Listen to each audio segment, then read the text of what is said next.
friends, welcome to my first ever Chai Day Friday. See that? That's my chai right there. Grab yourself a cup of chai and settle in with me.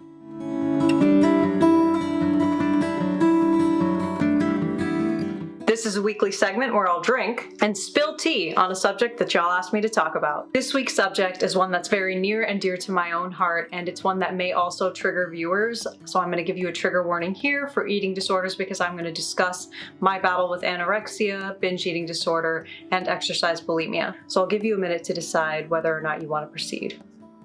So as you may have ascertained, this week I'm talking about eating disorders in the South Asian community.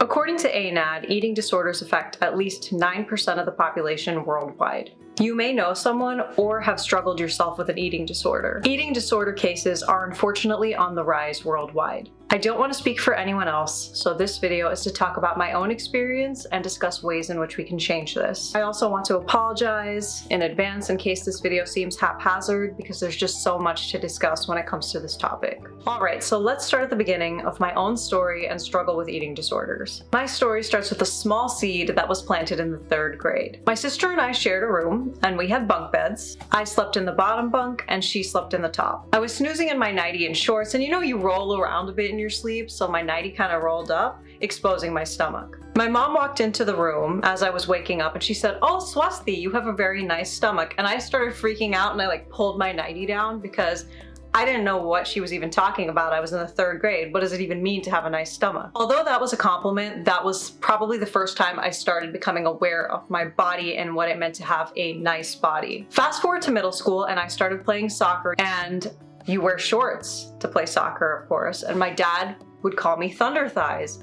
And this awareness at that point shifted from being aware of a nice body to straight up insecurity. After that, we fast forward to high school, and that's when I started watching the Victoria's Secret fashion show. I looked up to a lot of the models, and all of them have this pretty specific body type, and that's totally fine if that's their natural body type. A lot of them also ate really well, they ate healthy, and they trained really hard to achieve their runway goals. And I feel like it's extremely important to stress that what they look like on the runway isn't even necessarily what they look like year-round. And even if it is, that's fine, so long as they're not doing anything unhealthy to achieve it. So as I watched these shows and idolized these women and decided that this was a potential career path I wanted to pursue, yes, I wanted to be a Victoria's Secret angel, I started picking myself apart. And that little seed that was planted by my mom, the one about having a nice stomach, that all started coming back to me, and I began starving myself because I wanted to keep what I perceived as a nice stomach. My meals would consist of an apple for breakfast, a glass of milk and 5 to 10 almonds for lunch,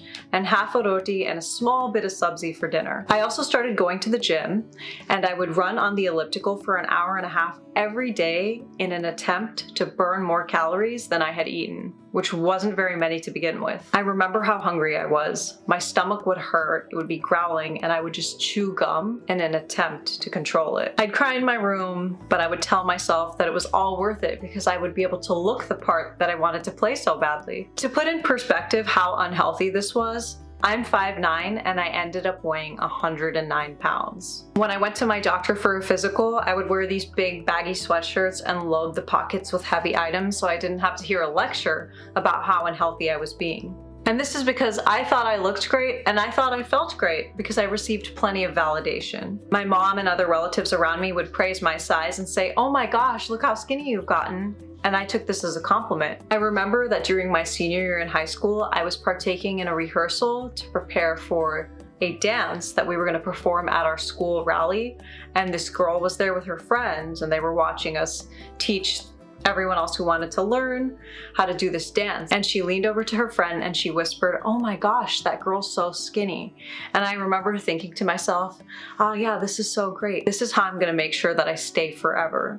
Now, alongside this, my mother suffered from body dysmorphia. In fact, she still does. She was always very petite, but I remember hearing her talk about her weight daily, and that's another thing that she still does. She'd weigh herself, say that she was too heavy, and also jump on the elliptical or eat way less than she should have in order to get down to whatever her goal weight was. She too would watch entertainment channels and compare herself to the skinny actresses. Once again, this is totally fine if this is your natural body type and you're maintaining a healthy lifestyle. So my body dysmorphia and habits were basically validated in my own home. Now, my mom wasn't always like this. In fact, Nani, my grandma and her mom, complains all the time about how she used to make her children eat plenty of food because she herself believes in eating well and healthy to stay well and healthy. My mom gained this mindset as she started looking up to celebrities who were all placed on a platform, and all of them happened to have the same body type that was regarded as the pinnacle of beauty. You see this in Bollywood, Hollywood, and I'm sure you see it across so many other entertainment industries around the world. Although thankfully we're starting to see a bit more body diversity. Bollywood almost seems to have this factory of actors who come out with six-packs and muscles and women who come out with flat stomachs and lean physiques. The general public holds these stars in high regard, and they're touted as some of the most beautiful people in the world. So they begin comparing themselves with these stars, picking themselves apart, and start approaching new goals in unhealthy ways. It's really important to remember that for these celebrities, this is literally their job. They have nutritionists, trainers, chefs,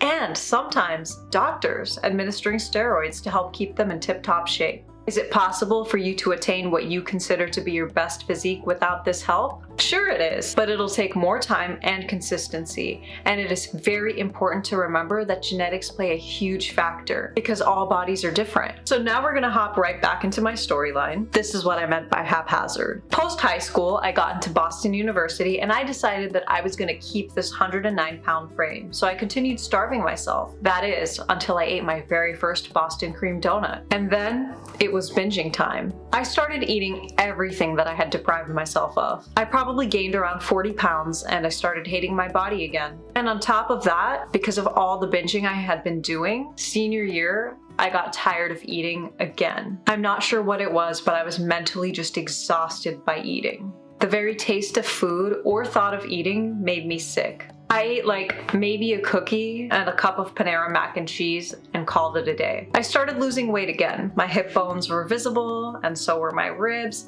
and I felt pretty darn good about it. I was incredibly weak since I wasn't nourishing my body, and 10, my fiance, took note of this. He never liked that I did this and decided to intervene. He started teaching me how to lift weights and how to eat healthy. It was a journey. There were many ups and downs. I fell in love with lifting, but the eating part remained a struggle for a very long time. I stopped starving myself and I started eating a bro diet that meant only clean foods all the time and maybe one cheat meal. I went from that to finally learning about tracking your macronutrients, and that's your carb, fat, and protein intake. And that slowly became, how do I fit as much junk as possible into my macros? Because once again, I had been depriving myself of all the junk food that I liked so much when I was on my bro diet. So this fitting of all the junk food into my macros slowly led me back to binging. Again, I binged for 3 years before I learned how to balance my diet again. It took a long time, and I won't lie to you. I still struggle with it every so often, but I've finally found what's sustainable for me. And I think that's what's important, finding a way of eating that works for you. I don't diet anymore. I track my macros, and I eat a lot of whole, healthy food. And I also indulge in some trash that I love every day.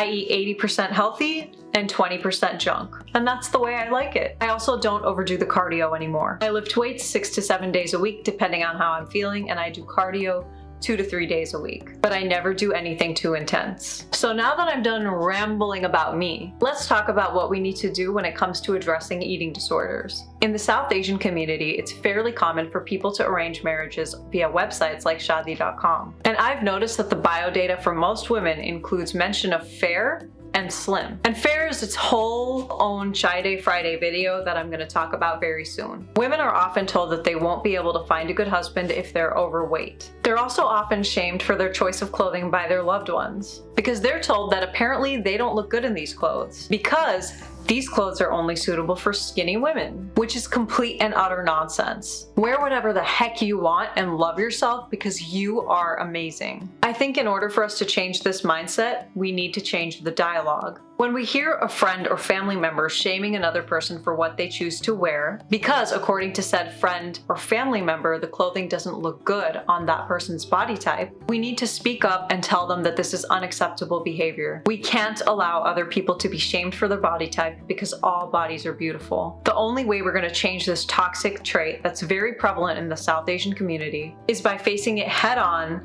and stopping those who choose to gossip and body shame others. I've definitely intervened when members of my family decide to shame others for what they choose to wear. And I try to do it somewhat politely, but also frankly, because I don't want this to be a situation where they just decide to stop gossiping with me, but continue gossiping with others. The goal is to have them reflect on their behavior and drop it altogether. I also feel like a lot of this toxic gossipy behavior comes from a lack of their own self-esteem, which is yet a whole nother Chai Day Friday episode in and of itself. People who choose to bring others down definitely have an issue with themselves. And this gossiping is a thing that temporarily makes them feel better about themselves, because misery loves company. If you've ever been on the receiving end of negative feedback about your body, please know that it isn't about you, and you do not need to resort to any unhealthy extremes to fit into a box that someone else is trying to confine you in. If you do desire to lose weight or embark on a fitness journey, make sure that the steps you take are safe and healthy and you're not looking for a quick fix or reacting to what someone else has told you about your body. Your fitness journey should always be about loving yourself and being healthy. And healthy looks different on everybody, literally. I know from personal experience that saying love yourself is easier said than done, and it's a journey with its own ups and downs. But I always try and think of it as my body is doing so much for me. I then look in the mirror and point out a few things that I love about myself. And most importantly, the best thing you can do is not compare yourself to anybody else. If this means unfollowing people on social media who trigger you, and you find yourself moving toward unhealthy patterns of behavior because you're comparing yourself to them, then do it, because your health is the most important thing. Also, remember that people have their own insecurities. And angles, lighting, and even Photoshop play a huge part in how people appear on social media. This is where everybody puts their best foot forward, and that's fine. But don't compare yourself to them, because you're just as beautiful and just as amazing as they are. Always put yourself and your health first, because you are important and you are valued.